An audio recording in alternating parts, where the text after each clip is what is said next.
puseram de lapela, porque ele fala tanto que aí ninguém ouve lá atrás e nem lá dentro. Tá? Por isso... Legal. Quando eu estou agitado, não dá certo. Quando eu tô... Bom dia.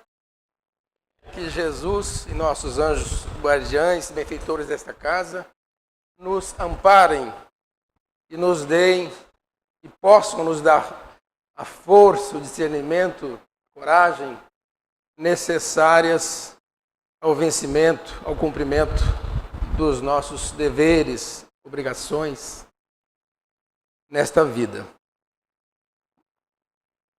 Seguramente o mês de abril, nesse próximo dia 18, vai cumprir uma das efemérides, uma das comemorações mais importantes da história do movimento espírita no mundo. Ou seja, os 160 anos de aniversário da codificação, que se deu, como nós sabemos, por meio do lançamento do livro dos Espíritos, por Kardec, no longínquo ano de 1857. Allan Kardec, como sabemos, é o codificador da doutrina e a ele nós devemos a instauração desta abençoada religião em benefício de nós todos, encarnados e desencarnados. E a propósito, eu me lembro de reverenciar não só Allan Kardec, que é o ícone da doutrina, o mestre leonês, o espírito adredemente e especialmente preparado para trazer a codificação, para instaurar o espiritismo, para codificar, para didatizar, para reunir não só o mestre Kardec, mas também reverenciar o grande espírita que foi Leon Denis. Leon Denis foi um espírito tão importante na codificação, teve uma missão tão extraordinária na codificação, que os espíritos e os estudiosos espíritas se referem a ele como o consolidador do espiritismo. Ele tem vários codinomes, chamam-no de o apóstolo do espiritismo, chamam-no de o mestre do espiritismo, mas especialmente chamam-no de o consolidador. Não fosse por ele, dizem os estudiosos, depois que Kardec desencarnou, a doutrina possivelmente teria só sobrado, fracassado, porque veio uma tarefa hercúlea, enorme, que recairia sobre os ombros de pouquíssimas pessoas, como Gabriel Delany, Camille Flammarion, a própria esposa de Kardec. Mas Leon Denis assumiu, trouxe para si, chamou para si a responsabilidade de divulgação da obra espírita, da continuidade das publicações, das palestras, dos eventos, dos congressos espíritas.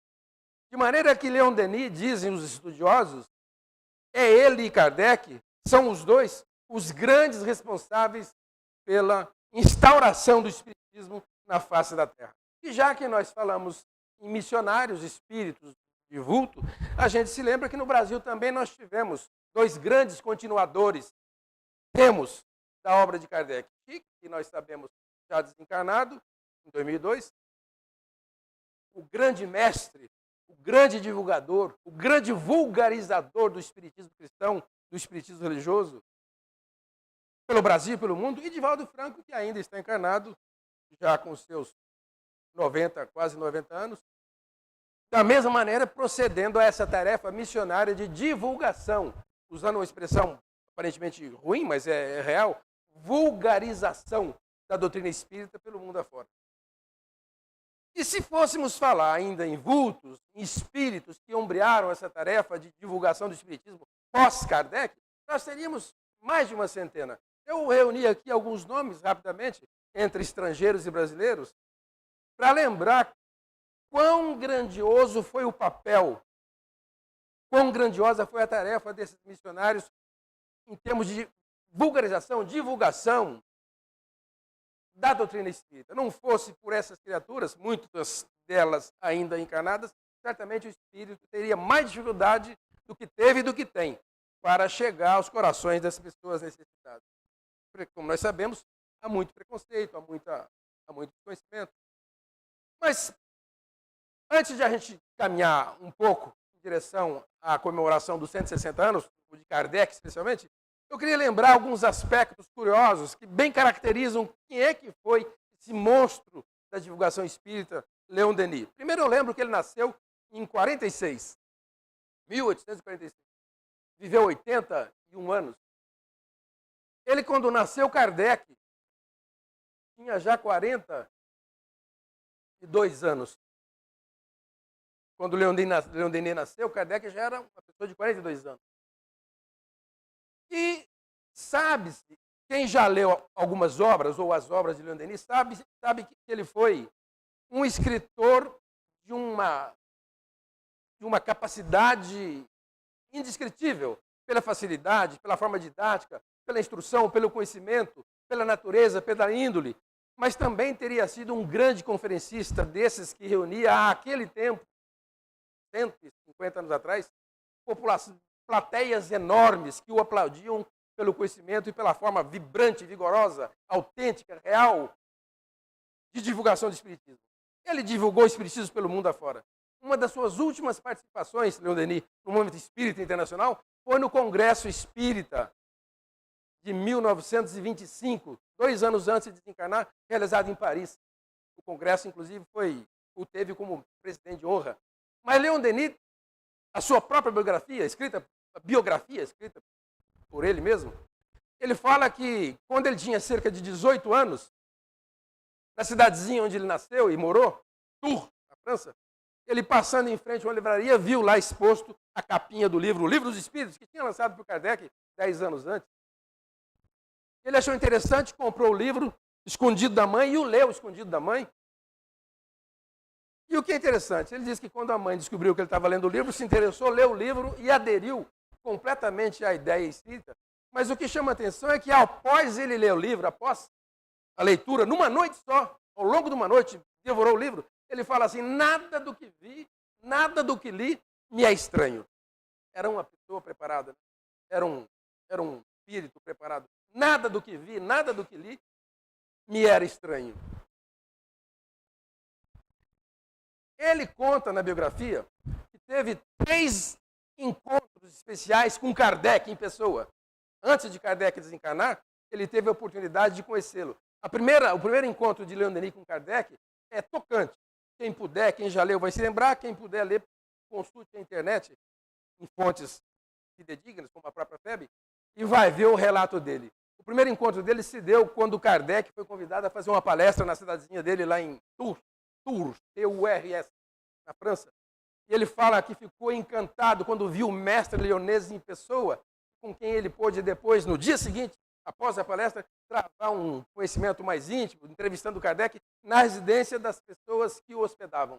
Ele fala que a maior alegria do mundo que ele teve foi quando, após a palestra, o anfitrião, a pessoa que hospedava Kardec lá na cidade, o convidou para o dia seguinte tomar café junto com ele. Ele fala, meu Deus, é um prêmio. Ele fala que quando ele chegou na casa do anfitrião, logo de manhãzinha do dia seguinte, ele viu Kardec, é tocante, ele viu Kardec em cima da cadeira, se equilibrando, apanhando uns cachos de uvas para passar para a esposa, Dona Amélie, Gabrielle Boudet. Ele fala, foi uma coisa maravilhosa. Ele fala, para mim foi o maior dos prêmios que eu tive. Depois ele teve mais 2 encontros com Kardec. Quando eu li, há muito tempo eu li, mas está disponível na internet, essa história dele encontrando Kardec, mal comparado, infinitamente mal comparado, eu me lembro do caso nosso com o Divaldo Franco. Né? Quando o Divaldo vinha a Rio Preto, eu falei, meu Deus, que monstro! Eu daria parte da minha vida, quem sabe ela toda, para eu participar desses encontros, depois das palestras, nas residências das pessoas que o hospedam. E nunca me esqueço que uma vez, a primeira vez que isso aconteceu, o senhor Rubens de Campos o hospedava, o antigo dirigente do Kardec, e Divaldo tinha feito uma palestra no Campo do América, no Estádio do América. Então, o Ricardo Fazanelli me convidou para eu ir, após a palestra, até a casa do senhor Rubens, onde Divaldo estava hospedado. Foi uma coisa incrível.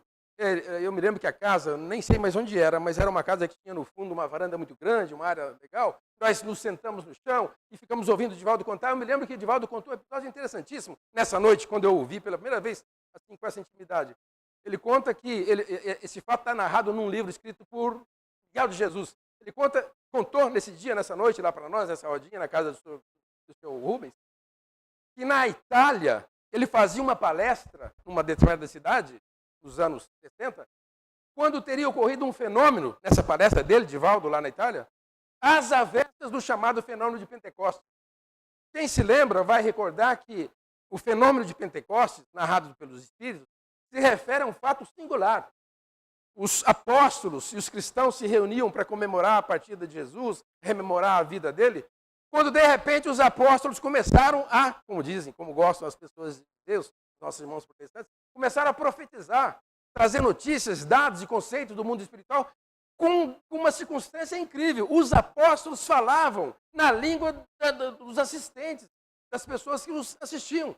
O povo que estava sentado ali no salão, no local, ficou boquiaberto, estupefacto, ao perceber que os apóstolos, sem os conhecer, falavam na língua deles. E ele falou, meu Deus, o que está acontecendo? Nem os próprios apóstolos souberam explicar. Mas, enfim, quem puder ler, buscar no Novo Testamento, vai ver os evangelistas dizendo nas línguas de fogo que desciam e faziam sair da boca dos apóstolos palavras, textos, ensinamentos, princípios, na linguagem dos que estavam ali sentados, sem que eles, apóstolos, soubessem as línguas. Com Divaldo teria acontecido algo relativamente contrário.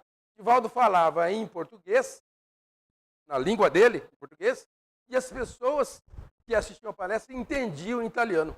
Ele fala que, de repente, quando faltava uma palavra na palestra dele, de repente as pessoas que o assistiam até completavam, ajudavam, enunciavam um texto, uma palavra.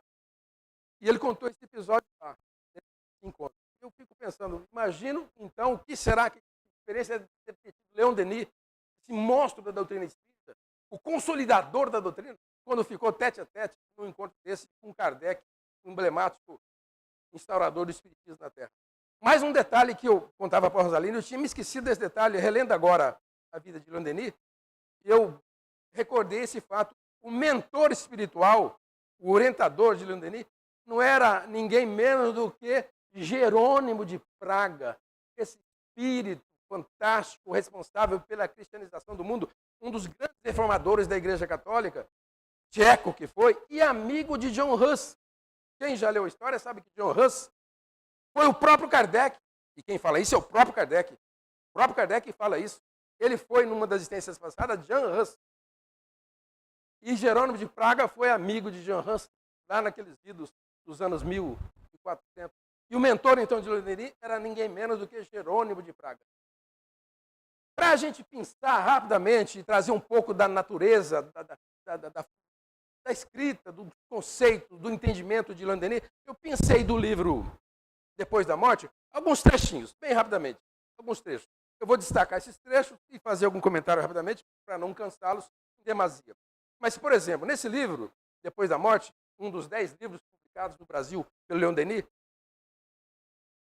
nesse livro, Depois da Morte, ele fala sobre a doutrina espírita e os comentários, entre outros tantos que eu escolhi, por exemplo, esse. Ele fala assim, Leon Denis, isso há 150 anos. Veja que visionário foi essa criatura. A doutrina espírita é um dos maiores acontecimentos de toda a história do mundo. Que força, que moral teria que ter esse sujeito para fazer uma afirmação dessa? Sobretudo porque é uma filosofia que atinge, que alcança coração, sentimento e razão, cérebro. Nessa afirmação dele, certamente ele está nos levando à exortação dos espíritos. Quando ditava o Evangelho segundo o Espiritismo para Kardec, e lá no capítulo 6, no item 5, Kardec escreveu a exortação deles: espíritas, amai-vos, este é o primeiro mandamento, e instruí-vos, este é o segundo mandamento. Certamente Leon Denis está lembrando isso. A doutrina espírita atende simultaneamente coração e razão. E, como o próprio Chico gostava de falar, até porque esse binômio, coração e razão, amor e instrução, está ligado à importância do discernimento, da lucidez que nós temos que ter quando topamos com as nossas provas. Não basta o coração amoroso, fiel, cristão. É preciso mais, é preciso estar instruído com leituras edificantes, religiosas ou não, mas especialmente no caso espírita, com a orientação relativa aos princípios que falam da importância e do papel e da significação da dor, das vidas sucessivas, da lei de causa e efeito, da multiplicidade de mundos habitados, do perispírito, enfim. Certamente Leon Denis chamava para a gente, chamava nós a essa compreensão. Eu me lembro, em particular, quando falo isso, de Henri Poincaré, que foi um grande matemático, físico, filósofo da ciência. Ele tinha uma frase espetacular. Ele não era religioso, mas ele falava assim, Henri Poincaré. Olha que frase felicíssima. Eu tirei essa frase do livro Últimos Pensamentos. Ele dizia assim, as religiões, evidentemente, têm grande força sobre as almas crentes. As religiões têm. O problema é que nem todo mundo tem crença. E quando não tem crença, não tem fé. Ele dizia, a fé, então, acaba se impondo a alguns, a apenas aqueles que têm crenças. E os que não têm? Os que não têm, vem a razão. Se a fé se impõe a alguns, a razão se impõe a todos. Daí a importância que a doutrina espírita ganha quando busca ferir a nossa razão, o nosso entendimento, o nosso cérebro, o nosso discernimento. Então, Leon Denis foi muito feliz com essa colocação. Para rapidamente recordar, entre os livros que ele publicou, quase uma vintena de livros, 10 deles são conhecidos porque publicados no Brasil pela Federação Espírita Brasileira, pela Federação do Estado. Aí estão alguns deles. Os 10 principais. Depois da Morte, Joana d'Arc Médium, No Invisível. 2 livros aqui eu destacaria agora, nesse momento. Um deles, o livro ao qual eu estou me referindo, chamado Depois da Morte, e o outro, o livro lá embaixo, O Problema do Ser, do Destino e da Dor. Mas, igualmente, No Invisível, O Grande Enigma, enfim, foi um monstro, um escritor, cuja leitura é triste nós reconhecermos, mas nós espíritas, nós, em geral, descuramos de uma proposta dessa. De repente, a gente se apega aos tais livros de autoajuda, ignorando, por exemplo, livros dessa envergadura, de um espírito desse. Livro de Leon Denis, livro de Gabriel Delany. E eu fico triste comigo próprio quando eu penso que eu perco muito tempo não retomando a leitura desses livros, não recordando. A Rosalina falava agora há pouco do livro de Ivone Pereira. A gente não podia cometer esse erro, esse equívoco de descurar, de descuidar da leitura desses grandes íconos da história do espiritismo, passado e recente. Aí está Leon Denis com algumas das obras que ele escreveu e que o tornam uma pessoa incomparável.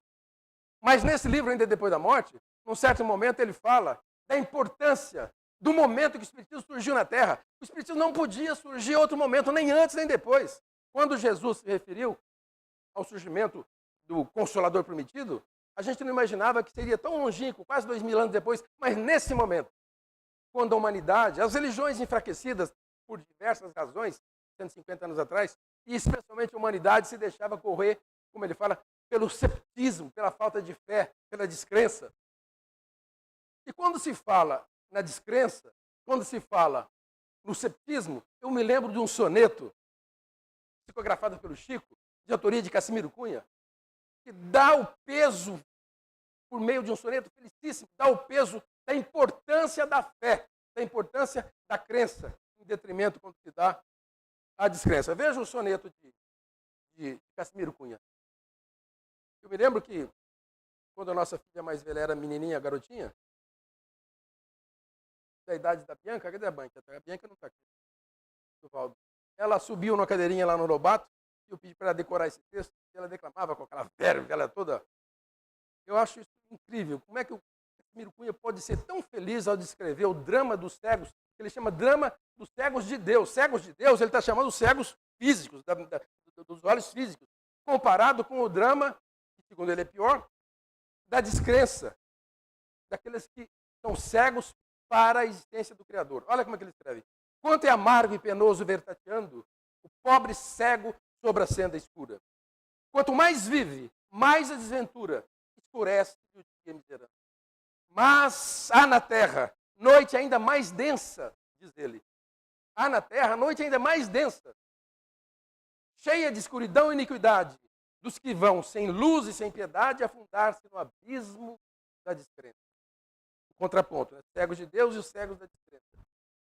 Cegos de Deus, diz ele. Que expressão, né? Felizes vós vos credes, pois que as luzes celestes já antevedes, pelo poder da fé, que ampara e adora. Vivei tranquilos, cegos de Deus, nessa noite imensa, Porque no mundo, a treva da descrença é uma estrada mais negra do que agora. Se eu tivesse tido tempo chegado antes, eu podia para o Aref declamar essa poesia, porque é um grande artista, um trovador, a verve de declamador. Mas mais adiante, Leon Denis fala, ainda no livro Depois da Morte, acerca da importância do momento em que se deu uma instauração do espiritismo na Terra, no século XIX, em meados do século XIX, como Kardec fez em 57. Ele diz que as religiões petrificadas pelo interesse material, e ainda hoje acontece, tornavam-se impotentes para esclarecer o espírito humano. A fé, que já era ingênua e fraca, carecia de um sentido racional. Eu me lembro aqui de um episódio triste, pelo qual muitos de nós passamos, mas é triste. Eu me lembro de um amigo nosso, meu e de Maria, que teve uma filha de 20 anos, excelente profissional, uma moça adorável, carinhosa, e de repente surgiu um câncer. Ela vai para São Paulo, ficou internada há algum tempo, mas não houve jeito, ela desencarnou. Eu me lembro que no dia do velório, quando eu e Maria fomos ao cemitério, coincidiu de nós estarmos ao lado do pai da moça. O caixão ali, o féretro, o pai, nós conversávamos ali com os amigos ao lado dele, e quando de repente chegou uma outra pessoa dizendo, fulano para o pai, fulano, falando para o pai, está aí o padre e tal, o sacerdote e tal, para falar com você. Ele então, num rompante de indignação e dor, num misto, ele falava assim, pelo amor de Deus, não quero falar com ninguém, nem com o padre, não quero nada, não quero saber de Deus. Vê que interessante, olha os riscos nos quais nós corremos, os riscos nos quais nós podemos incorrer. Quer dizer, não lhe faltava amor a vida inteira, compreensão, a religiosidade que ele tinha, a frequência à casa dele, mas faltava-lhe esse discernimento, faltava-lhe essa instrução. O papel da dor, a significação da vida na Terra, a razão pela qual a moça parte com 20 anos. Isso é triste para nós todos, evidentemente, inclusive para nós espíritas. O fato, porém, é que a instrução dá discernimento, dá compreensão, dá magnitude, dá visão para o nosso papel na Terra, para a razão pela dor, como fala Pietro Baldi, como fala Leon Denis. Eu me lembro de outro episódio doloroso, eu peço desculpa por falar nele, grande amigo, mas do nosso amigo Rodrigues Ferreira. Há muitos anos, quando nós frequentávamos ainda o Elar, e ele também, o garotinho dele, de 9 anos, foi atropelado e desencarnou. Então, quando nós corremos naquela noite, de repente fomos até a casa dele, ele estava na cozinha, sobre a mesa, com os braços debruçados sobre a mesa, com o filho ainda no hospital, o corpo sendo preparado para o enterro. Ele fazia ele espírita, admirável que é, uma pessoa muito lúcida, uma pessoa que tem profundo conhecimento do espiritismo, ele fazia uma força tão grande que eu dizia para Maria, essas veias dele vão estourar, porque Deus nunca me havia testado, me testou agora, mas eu vou compreender e vou superar essa dor, porque eu entendo a significação da dor para mim e para o meu filho. Eu falei, meu Deus, como é que pode uma pessoa ter tanta lucidez? Qualquer pessoa, talvez, numa circunstância dessa, estaria correndo o risco de ficar louco, com uma dor tão grande. Daí vem a importância da visão espírita, da exortação dos espíritos. Amai-vos, compreendamos-nos uns aos outros, não com espírito de seita, não entre nós espíritas, entre as criaturas, os seres, mas também instruí-vos. A instrução tem um papel admirável, porque enquanto o amor é a força, a instrução é o discernimento. Mais adiante, Leon Denis fala sobre essa questão intrigante. Qual é o papel, qual é a missão nossa na Terra? Com que objetivo, com que finalidade nós nos reencarnamos? E ele fala com uma propriedade digna de quem dominava profundamente o conceito e entendia exatamente o que falava. O progresso, a evolução, o crescimento, a maturidade espiritual, a perfeição é o alvo da vida e é a lei superior do universo. Tudo tende ao progresso, tudo tende ao crescimento, tudo, todos os seres. Essa expressão, que Leon Denis lembra no seu livro, está aqui expressa, está aqui registrada com todas as letras nas perguntas 132 e 167 de O Livro dos Espíritos. Kardec pergunta para os espíritos por que é que nós encarnamos, qual é a finalidade desse mar de injustiça, de dificuldade, de luta, de angústia, de aflição, qual é, por quê? E os espíritos respondem, para que tendam a perfeição, para que progridam, para que evoluam e, sobretudo, para que vocês possam assumir o papel de herdeiros de Deus, de herdeiros do Criador, porque tudo tende ao progresso. E Leon Denis inseriu isso no seu livro. Eu me lembro, a propósito da frase de Jesus Cristo, né? segundo Mateus, no seu evangelho, ele diz que Jesus, em certa ocasião, falou assim: pessoal, há uma questão muito séria para a qual a gente tem que estar atenta. Devemos buscar a perfeição, assim como Deus é perfeito. Que exortação mais maluca, não é essa de Jesus? Sede vós perfeitos, como perfeito é o Pai Celestial. Jesus está querendo dizer o que com isso? Está querendo dizer exatamente isso que lembrou aqui Leon Denis. O progresso é o alvo da vida e a lei superior do universo. E nós não vamos dar conta de realizar nada, quase nada disso, numa, 10, 12, 20, 50 existências. Isso vai se dar ao longo da fieira das nossas existências, ao longo da fieira das nossas reencarnações. Mais adiante, Leon Denis ainda fala, sugere a lei de causa e efeito, a lei de ação e reação, quando lembra que, do ponto de vista espírita, não existe favoritismo, não existe arbítrio, nada de superstição, e mostra o espiritismo, lembra Leon Denis, que os nossos esforços, o nosso empenho, a nossa garra, a nossa luta, vai se reverter em nosso próprio benefício. Todos os nossos dividendos, todas as benesses que nós alcançarmos, vão se dar por nossos esforços, por ninguém mais. Isso se chama lei de causa e efeito. Faço e recebo, ou para o bem ou para o mal.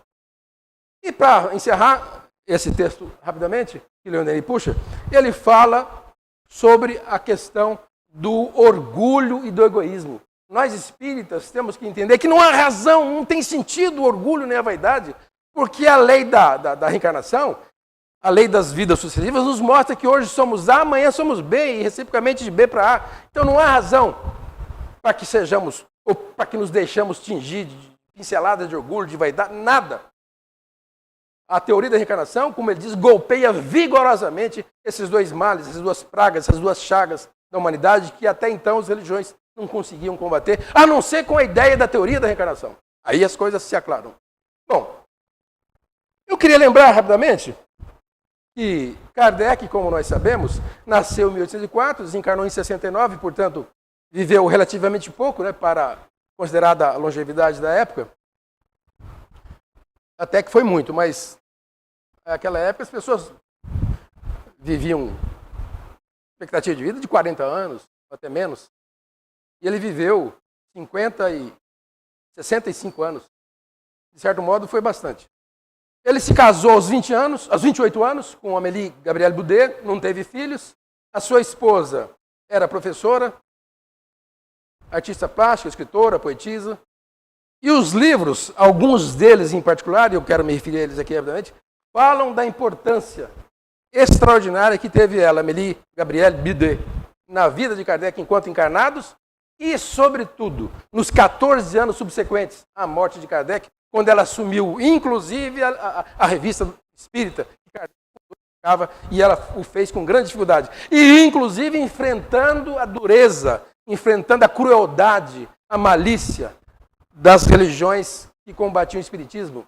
Em especial, ela enfrentou um processo rumoroso, chamado processo dos espíritas, em que os livreiros e ela própria acabaram sendo condenadas por fraudes, das quais eles não participaram. Esse é um risco que a doutrina espírita passa e vai passar sempre. Um sujeito se levanta como um médium qualquer, que se autoproclama conhecedor de espiritismo, quando não espírita, e às vezes promove fraudes e maluquices nos vários campos, da literatura, da saúde, das curas. No capítulo das curas, então, há coisas maluquíssimas. E essa época, a polícia de então, sobretudo por força que viviam num pós-Revolução Francesa, né? Pós-Napoleão, eles processaram o rapaz e prenderam o livreiro que tinha publicado os livros. E a Amélie Gabrielle Boudet foi muito prejudicada nessa época. Os pais de Kardec eram tabeliães e Kardec teve uma influência muito forte da religião católica, que veio dos pais, e depois protestantes, que veio do Pestalozzi, Johann Pestalozzi. De fato, Kardec, no período de 10 aos 20 anos, um garotinho de uns 10 até a adolescência, final da adolescência aos 20, ele estudou em regime de internato nessa escola, chamada Escola Modelo em Yverdun, na Suíça. Foi um discípulo extraordinário desse grande filósofo que foi o Pestalozzi. O Pestalozzi, até hoje, a gente vê falar nesse homem, 150 anos depois, com escolas modelos, com fundações. Existem fundações no Brasil e no exterior proclamando a importância desse homem, que foi um grande pedagogista, um educador importantíssimo, pioneiro na ideia da revolução da educação. Há aqui uma frase uma frase que é atribuída a ele, segundo a qual Eu acho isso admirável. Aqui um princípio que ele colocava no frontispício dos livros, dos textos. Ele falava assim, Pestalozzi, e hoje em dia a gente vê falar muito isso. E talvez a salvação da nossa educação esteja também aí. A relação mestre-aluno, a interação entre professor e aluno, sobretudo no que concerne a disciplina, deve ser fundada no amor e por ele governada. Eu diria que, a despeito das mazelas pelas quais passa a educação, uma das mazelas é essa aí, a falta de respeito, de compreensão, de tolerância e da importância do papel que temos como docentes. É claro, existem intervenientes aí que não podem ser ignorados.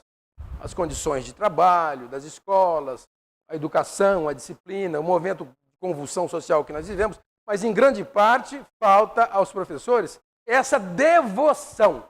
Eu não tenho outra palavra, devoção.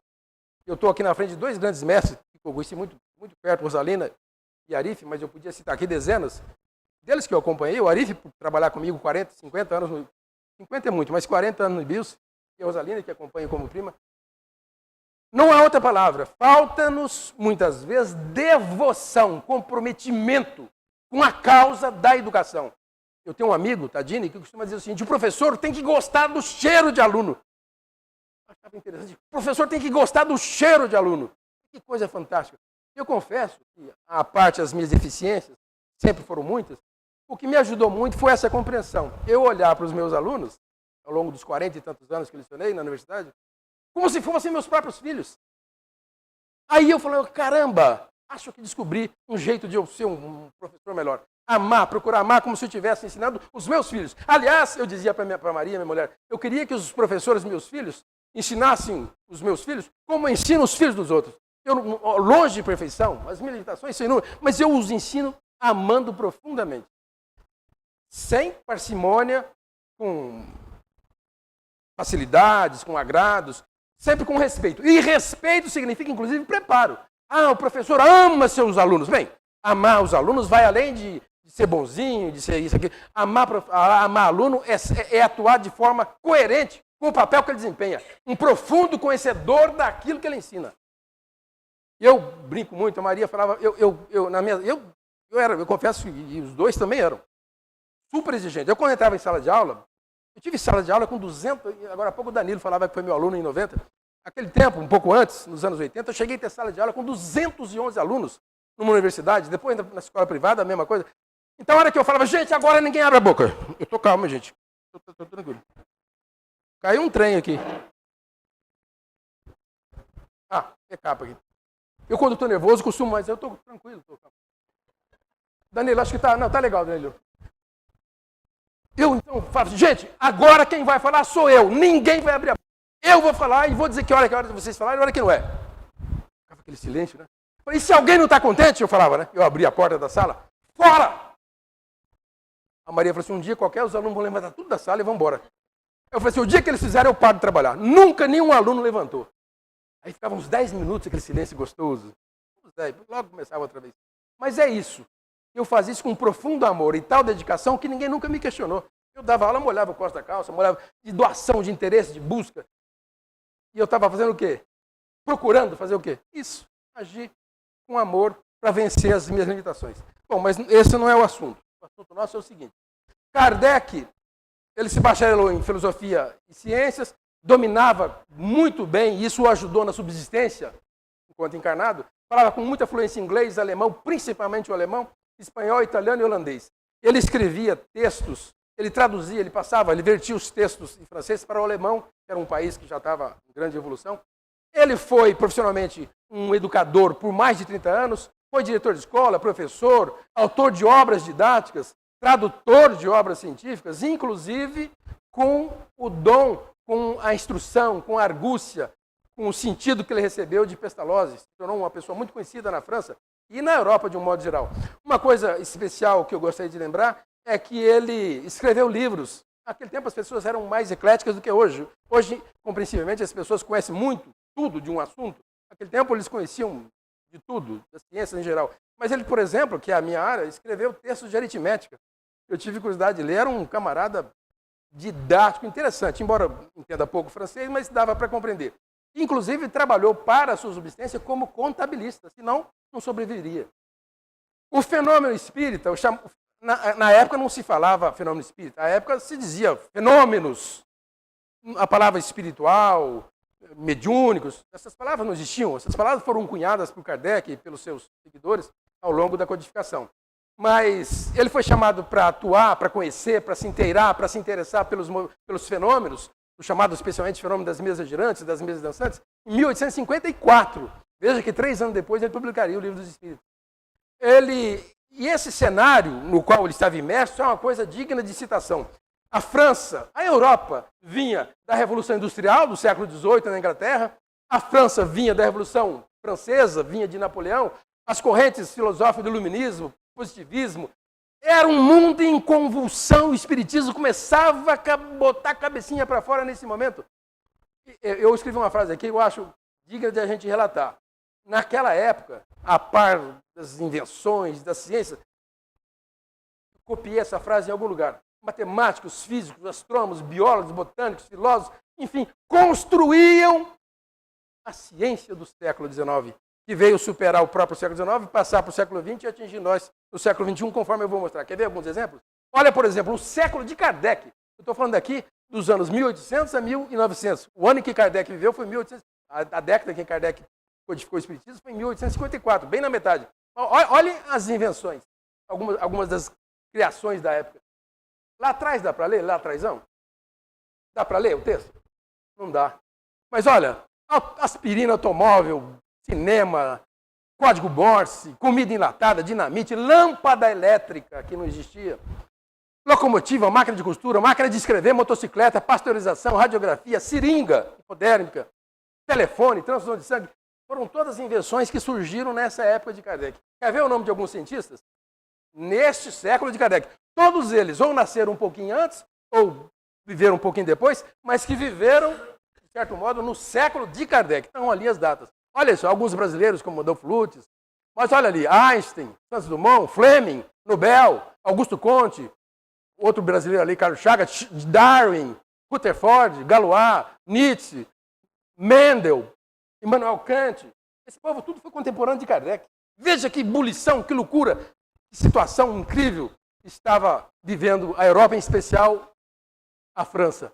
Maxwell, Lamarck, Gauss, Pasteur, Gandhi, Madame Curie, esse povo, Faraday, olha só, outro brasileiro ali, o Oswaldo Cruz, Freud, Thomas Edison, Vital Brasil, outro brasileiro, esse povo todo, como eu copiei a frase e citei, estavam construindo a ciência, a racionalidade, traziam pós-iluminismo, o pensamento positivista para o século XIX, que era o século de Kardec. Aí o espiritismo tinha que se impor, e era esse o momento que ele tinha que fazê-lo, e fez. Mas eu quero lembrar o seguinte, facilitou a instauração do espiritismo esse fenômeno, que foi o fenômeno da sintetização, da síntese entre 3 binômios que viviam separados uns dos outros. Ciência, filosofia e religião. O espiritismo se aproveita da racionalidade das leis, dos pensamentos, das correntes filosóficas de então, e se impõe trazendo à humanidade a compreensão das leis naturais que ninguém entendia. A essa época, as pessoas pouco conheciam acerca das leis naturais. O espiritismo as explica com grande propriedade. E aí, não custa lembrar que Kardec, quando foi chamado, ele se interessou, cientista, pensador, positivista, pensamento racional, ele se interessou, mas quando disseram que as mesas dançavam em reuniões, que a gente hoje fala mediúnicas, e que pianos inteiros se levantavam no ar, ele falou assim, até que me provem que mesas têm cérebro e músculo, eu não vou. Mas ele foi e se rendeu ao que havia por trás do chamado fenômeno mediúnico. Ele descobriu que aquela pantomima toda de médiuns, cujo ectoplasma ele nem desconfiava o que seria, eram capazes de propiciar os espíritos encarnados, o levantamento de mesas inteiras que dançava, virou uma febre na Europa inteira no século XIX. Era difícil um palácio, era difícil um castelo, era difícil uma sociedade onde não havia um dia dedicado às tais mesas girantes ou mesas dançantes. O fato é que Kardec descobriu que por trás do fenômeno havia uma filosofia fantástica à qual ele se rendeu e que lhe propiciou a codificação espírita. Bom, Leon Denis também fala muito sobre isso. Vamos lembrar que Kardec, nessa época, é um negócio de tirar o fôlego. Eu confesso, mesmo com toda a minha incipiência, Me tira o fôlego imaginar que Kardec tinha 3 médios, 3 meninas, na verdade 2. Essas 2 irmãzinhas, Julie e Caroline Boudin, uma de 14 e 16 anos.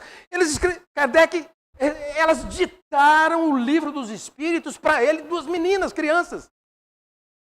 Em 1800 e pouco, o que é isso? Se nós falamos hoje, é uma coisa, uma criança hoje de 10, 12, 14 anos, a gente não pode comparar a competência que tem. Mas eram 2 meninas no século XVIII, e a terceira média foi a Ruth Jafé, que ajudava ele na revisão. Mas Kardec teve um trabalho que eu fico pensando, e às vezes perco o fôlego de pensar como é que ele pôde fazer isso sozinho, porque ele não tinha parâmetro, ele não tinha quem consultar, ele não tinha... Hoje, se a gente vai fazer ciência, mesmo antes, no nosso tempo de mestrado, doutorado, a gente tinha, se não tinha internet, a gente escrevia, a gente telefonava, a gente conversava, porque tinha medidas, nós tínhamos parâmetros, nós tínhamos orientação, nós tínhamos referência para aquilo que fazíamos.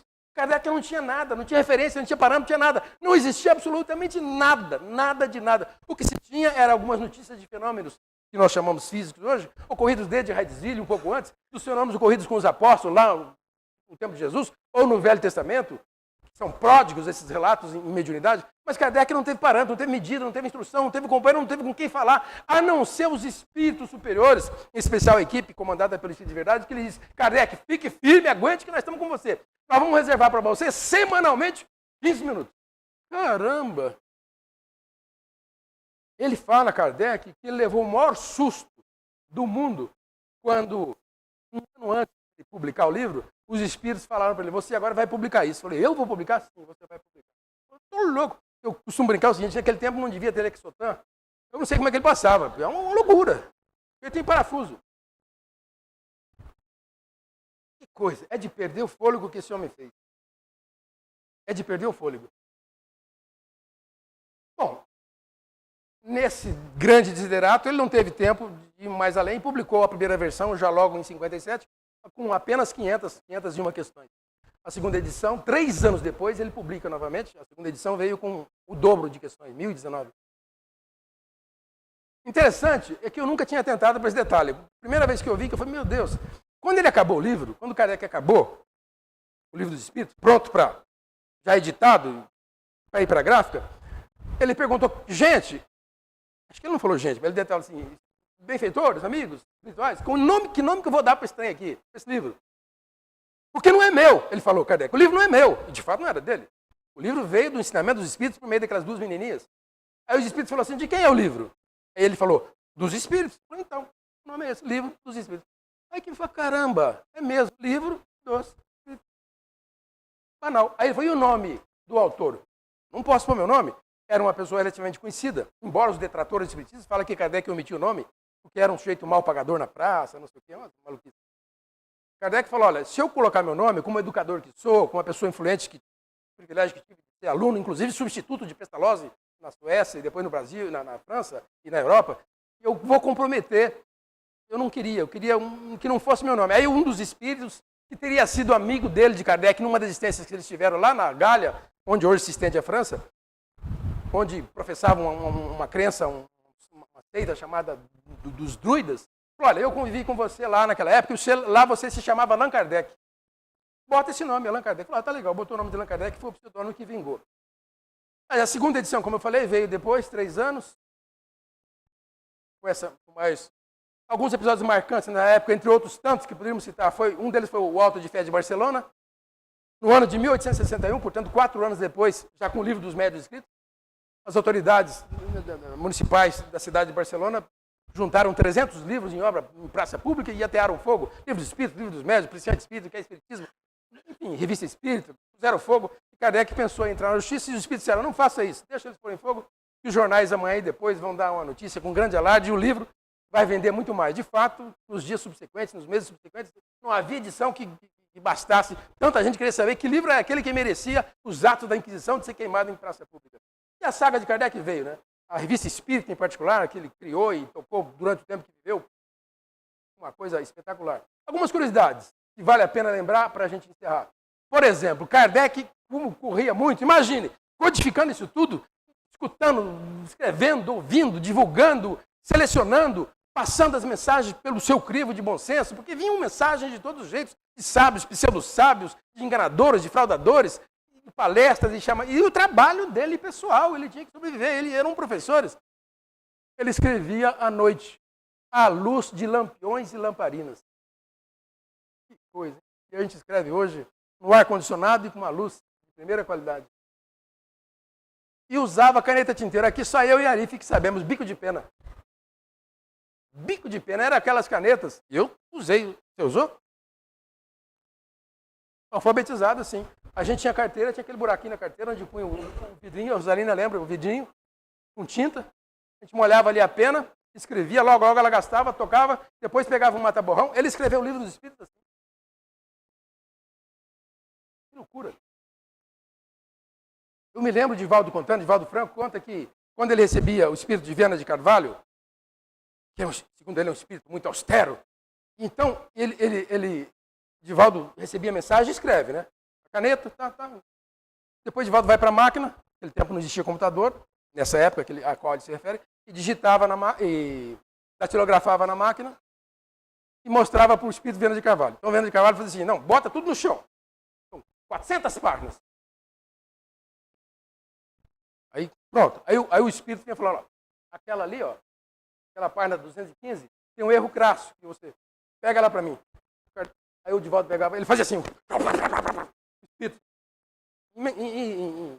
em tese, né? Porque na verdade quem fazia era o próprio Kardec. Tomada, ele disse, mas meu irmão, o senhor não pode fazer isso, eu vou ter que vai datilografar tudo outra vez. E aí sai da ordem, e descompõe. Hoje não, né? Hoje no computador você seleciona uma frase, uma página, joga, não prejudica o seu trabalho. Mas imagine Kardec fazendo isso a bico de pena. Vale lembrar que Kardec escreveu alguns livros complementares, dentre eles um livro extraordinário que se chama Viagem Espírita em 1862, depois de 20 cidades que ele visitou, um livro extraordinário. E recebia muita correspondência, inclusive do Brasil. Fundou, inclusive, o primeiro centro espírita do mundo, que ele chamou Sociedade Espírita de Paris. E ainda há um relato muito pungente, quem puder buscar na internet esse relato, ele foi escrito por Hilário Silva, por meio de Chico Xavier, de um sujeito que ia se suicidar e descobriu numa ponte o livro dos Espíritos num canto, ele leu o livro, não se matou, deixou de se suicidar e devolveu o livro para o lugar, aí uma segunda pessoa achou o livro, o primeiro escreveu, esse livro salvou minha vida, o segundo depois foi a minha também, e mandou para o Kardec um dia que ele estava muito acabrunhado, muito triste, e Kardec, ao ler esses dois testemunhos, ficou muito feliz, muito contente.